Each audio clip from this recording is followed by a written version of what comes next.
Salam sejahtera saudara yang kekasih di dalam nama Tuhan Yesus Kristus.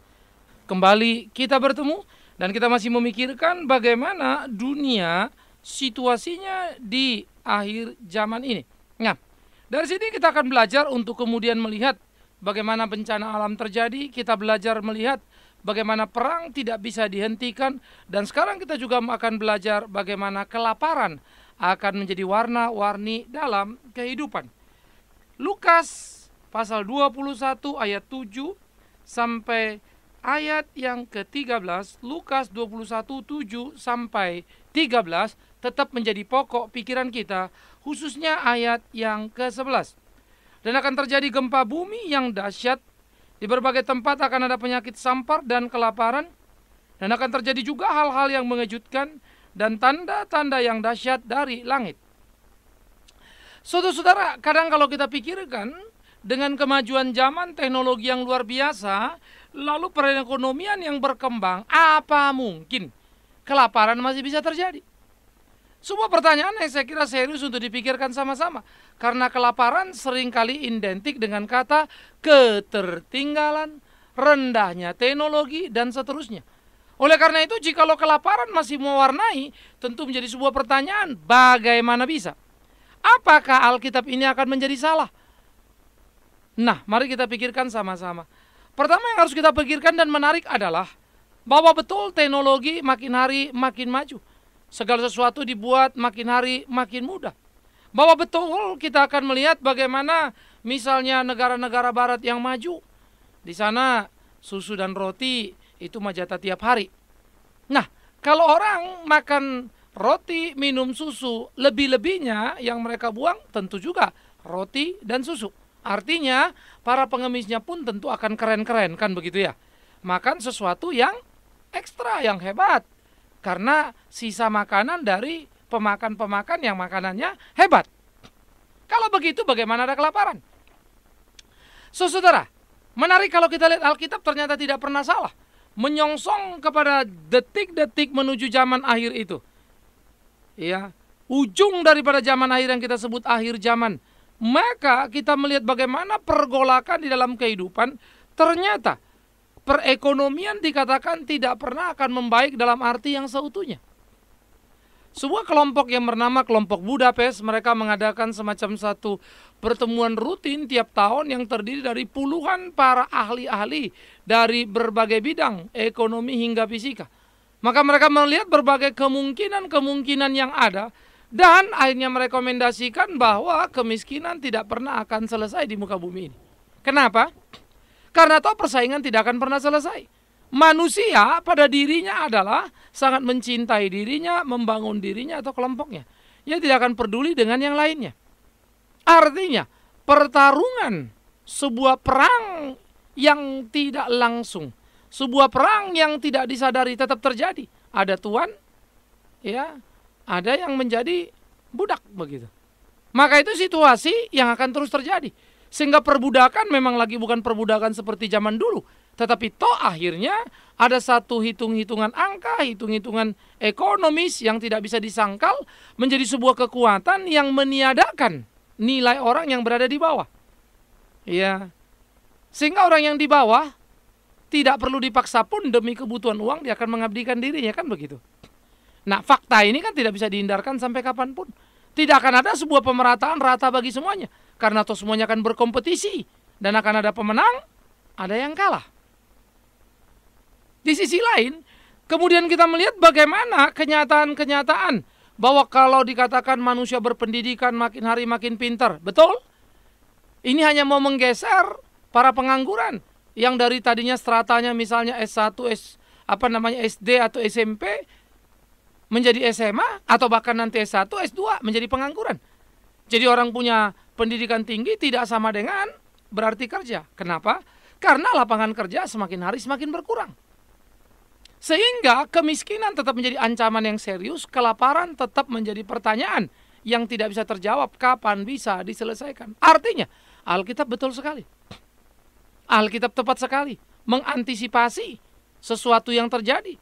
Dulu manusia tentu bercita-cita tidak akan ada kemiskinan, tidak akan ada kelaparan. Tetapi kapan akan diwujudkan? Mungkin di satu negara itu bisa terjadi, di belahan negara lain tidak. Ya, ini harus kita perhatikan. Sehingga ada saja orang yang akan menjadi korban, ada saja kelaparan yang tidak terhindarkan. Maka dari fakta realita ekonomi yang terjadi tadi semakin mengerikan.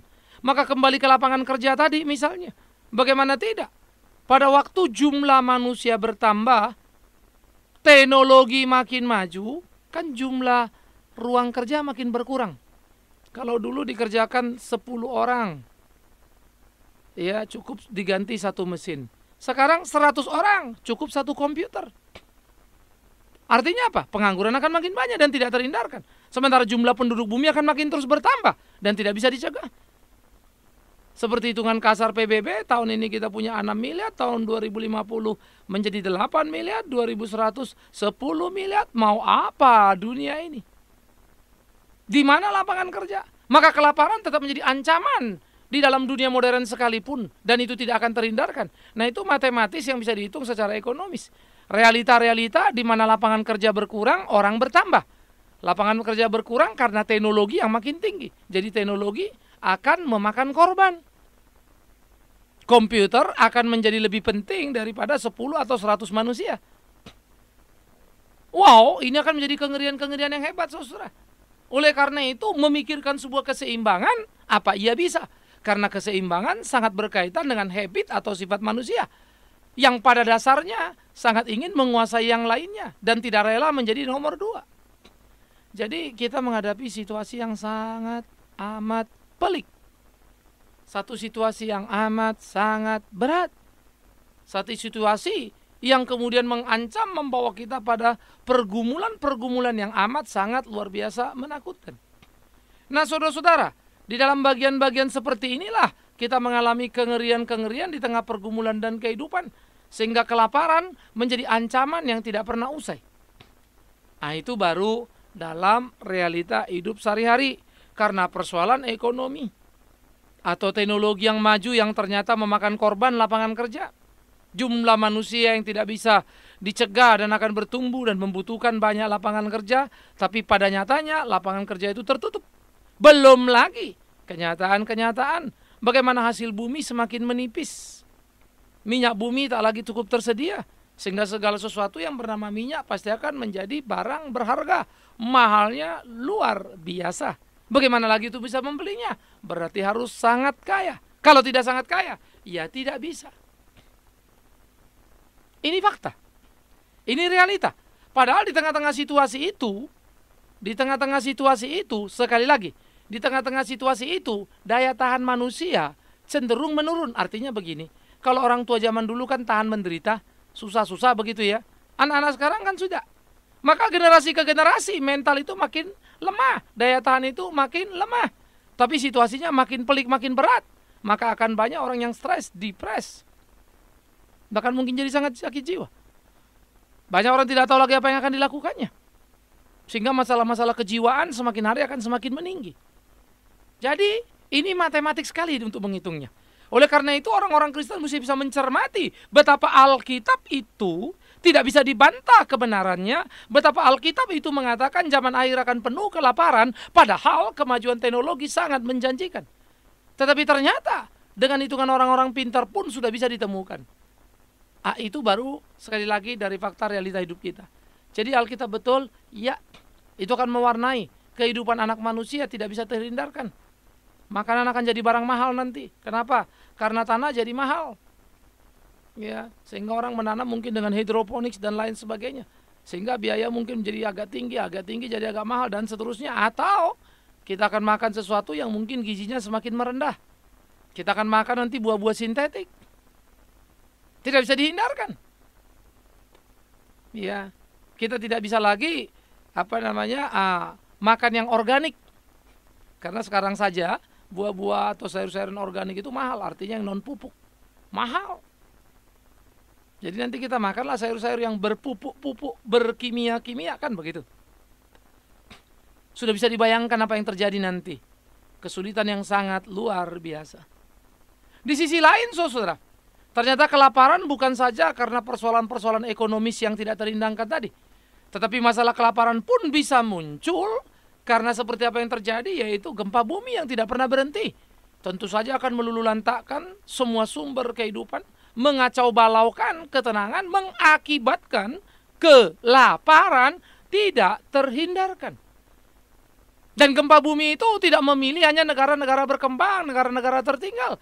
Gempa bumi itu ada di setiap tempat, di setiap negara, termasuk negara yang amat sangat luar biasa maju sekalipun. Tidak ada yang bisa mengatur gempa. Tidak ada yang bisa mencegah gempa.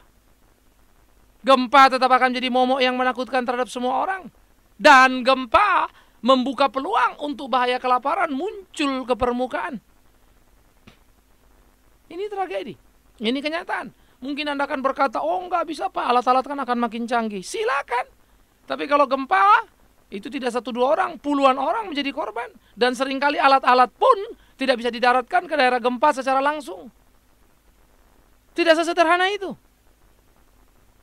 Karena gempa akan memakan korban yang sangat luar biasa, mengakibatkan kerusakan yang sangat mengerikan. Carut marut kondisi bumi ini akan semakin menakutkan. Sehingga kelaparan justru semakin subur, memperpanjang sejarah hidup anak manusia. Tapi itulah yang terjadi. Dan itu tidak bisa terhindarkan. Nah, oleh karena itu saudaraku yang kekasih, bencana-bencana kelaparan di samping perhitungan ekonomis tadi juga karena tidak terhindarnya akibat gempa. Sehingga datang susul menyusul. Manusia akan menjadi korban di sana. Tangisan, rintihan tak lagi bisa terhindari. Kelaparan akan terjadi. Dunia modern, teknologi modern tak bisa menghapuskannya. Karena tidak bisa menghindari perhitungan matematis tadi. Juga tidak bisa menghindari bencana gempa. Dan belum lagi yang ketiga, bencana perang itu sendiri. Perang pun akan menimbulkan kelaparan. Karena perang akan membumi hanguskan, memukul rata segala sesuatu. Lihatlah seluruh dunia. Terjadi perang di mana-mana. Sehingga kita melihat, baik di India misalnya dengan Sri Lanka, berbatasan dengan Kashmir, maupun Israel yang kemudian menyerang Hizbullah yang ada di Lebanon. Lalu berkembang lagi yang lain-lain. Perang-perang yang tidak pernah usai, belum lagi perang antar suku. Yang seringkali makan saja susah, tapi hobi perang tidak bisa dihilangkan. Menghalalkan segala cara demi harga diri yang tak jelas. Apalagi atas nama kekuasaan. Bahwa aku yang berhak, aku yang berkuasa, maka nyawa seringkali tidak berharga. Kalau nyawa itu atau hidup orang itu langsung ditembak dan mati. Yang lebih merepotkan kemudian ketika dia menjadi korban. Tetapi dia tidak mati. Sehingga dia hidup dalam kecacatan. Hidup dalam kepedihan. Sementara itu, distribusi makanan akan makin sulit. Apalagi nanti kalau perangnya makin canggih. Kalau perang sekarang rudal saja dilempar, dilepaskan, meledak. Ya, tim-tim cinta damai. Pekerja-pekerja sukarela yang mau distribusi makanan saja sudah kesulitan kan. Takut jadi korban. Lah bagaimana lagi nanti kalau itu perang kimia?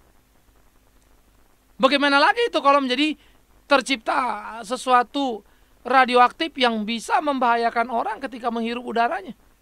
Tidak meledak tetapi saraf kita putus misalnya. Maka yang mau membantu pun akan makin sulit membantu. Ini kenyataan karena teknologi yang maju tadi. Ambisi untuk berkuasa yang tidak bisa dikendalikan tadi. Sehingga manusia memang menjadi titik utama dari seluruh persoalan. Bukan soal teknologinya maju apa tidak. Bukan soal pendidikannya makin hebat apa tidak. Ya.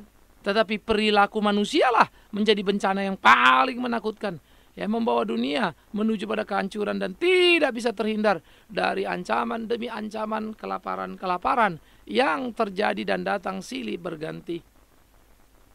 Nggak ada gempa, ya perang. Nggak ada perang, ya realita ekonomi matematisnya akan membawa kita ke sana. Kalau begitu apakah hidup ini hopeless, tidak ada harapan? Saya jawab ya. Hidup memang menakutkan. Hidup itu menjadi game sementara. Hidup itu menjadi permainan sesaat yang bisa selesai pada saat yang tidak kita ketahui.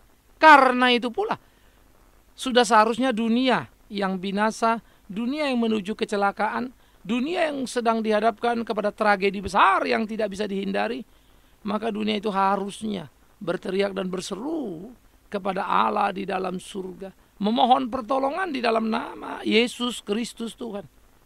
Dan Bagaimana orang Kristen menyikapi bahaya kelaparan menarik? Bukan takut kepada realita yang akan terjadi itu, tetapi justru diajarkan bagaimana engkau menjadi saksi di tengah-tengah situasi itu. Wow, saya mulai pikirkan bagaimana ya? Saudara, kalau gempa, orang habis akal, putus asa, stres. Mau ngapain pun udah nggak bisa toh. Padahal mungkin ada banyak yang bisa dikerjakannya untuk dia makan. Ya, seperti kisah-kisah misalnya orang terdampar di hutan, akhirnya makan kayu ini, makan itu. Lama-lama juga dia tahu apa yang mesti dia makan. Berbulan-bulan ditemukan masih hidup karena dia bisa mengkonsumsi yang lain. Mengingat manusia diciptakan Tuhan kan dalam keunggulan, dalam kehebatan. Tapi kalau perang datang, gempa datang, bagaimana kita? Kalau kemudian ekonomi membuat kita serakah, mana kita bisa ingat semuanya? Nah, karena itu orang Kristen sadar diri, ingat diri, tahu diri, dan tahu untuk memainkan perannya, tahu untuk menempatkan dirinya, menjadi berkat, menjadi kesaksian bagi banyak orang yang berkekurangan. Karena itu orang Kristen harus cerdas dalam memahami realita yang akan terjadi. Sudah itu mempersiapkan dirinya untuk menyikapi supaya dia bisa memainkan perannya. Sehingga orang Kristen di zaman akhir ini jangan hanya mencela-mencela, ngomong-ngomong, diskusi, tanda ini, tanda itu. Hitung-hitung Yesus kapan datang, tapi tidak bereaksi terhadap situasi yang terjadi di sekitarnya, apalagi menciptakan aksi yang seharusnya. Ya. Saya selalu mengingatkan berdoa itu baik, baca Alkitab itu baik, kebaktian itu baik dan sudah seharusnya. Tetapi jangan lupa Alkitab bilang jadilah garam dan terang dunia. Artinya tidak berkurung hanya di dalam gereja dan melipat tangan saja. Tangan yang terlipat itu buka untuk menolong orang lain. Selesai ibadah itu ekspresikan dalam kepedulian terhadap realita pergumulan zaman dengan berbuat sesuatu bukan untuk diri, tapi menolong lebih dan lebih dan lebih banyak lagi orang. Sehingga gereja dipanggil untuk mempersiapkan dirinya dengan utuh, menjadi gereja yang seutuhnya. Nah, saudara-saudaraku yang kekasih, di dalam di dalam realita pertarungan-pertarungan seperti itulah sebetulnya orang-orang Kristen bergumul dan bertumbuh untuk terus bisa makin maju dalam hidup ini. Ya, jadi kita tidak sekedar hanya memenuhi selera-selera emosi. Oh, yang style begini saya suka, yang begitu saya suka. Asik loh Pak, saya merasa haru. Saya merasa terhibur. Saya merasa happy. Kadang-kadang saya bingung. Orang Kristen kapan mau jadi Kristen? Karena yang dia cari hibur untuk dirinya. Lalu dia senang, sudah cerita kiri, cerita kanan. Tetapi pertanyaannya, engkau senang, pernahkah engkau menyenangkan orang lain? Engkau terhibur, pernahkah engkau menghibur orang lain? Itu loh. Sampai-sampai orang Kristen jadi lupa tugasnya, lupa perannya. Karena terina bobok di dalam sebuah konsep happy untuk diri. Bukan bagaimana hidup untuk sesama. Nah, ini sangat menakutkan. Saya kira perlu dibangun sebuah kesadaran yang utuh dalam diri kita supaya kita jangan terjebak pada perangkap yang salah. Nah, karena itulah saudaraku yang kekasih, sebagai gereja kita perlu dibangunkan, dicerdaskan, disadarkan betapa tugas tanggung jawab kita tidak sederhana. Betapa panggilan kita bukan hanya sekedar melipat tangan berkumpul di dalam ruang gereja, tetapi kemudian juga dipanggil untuk keluar dari ruang gereja, mengulurkan tangan, bukan lagi melipatnya. Untuk menolong orang lain, memberikan mereka makanan karena kelaparan akan menjadi bencana yang tidak pernah bisa dihentikan. Ya, saya coba sekarang mendistribut dan mulai memainkan peran untuk kerjasama dengan beberapa rekan-rekan sehingga mungkin mereka punya makanan yang kita bisa distribusikan kepada siapa-siapa yang membutuhkan. Ya, ada banyak kerjaan yang harus dikerjakan, yang harus dilakukan. Dan saya kira itu jadi semangat yang tidak boleh diabaikan. Sehingga dengan demikian kita bisa bergerak di dalam kehidupan kita. Melakukan apa yang Tuhan kehendaki untuk bisa kita kerjakan. Sehingga di dalamnya sungguh-sungguh nama Tuhan yang ditinggikan, nama Tuhan yang dipermuliakan. Ini jadi bagian penting. Sehingga di dalam semangat kemanusiaan yang harus dikerjakan, orang Kristen harus ada di front terdepan.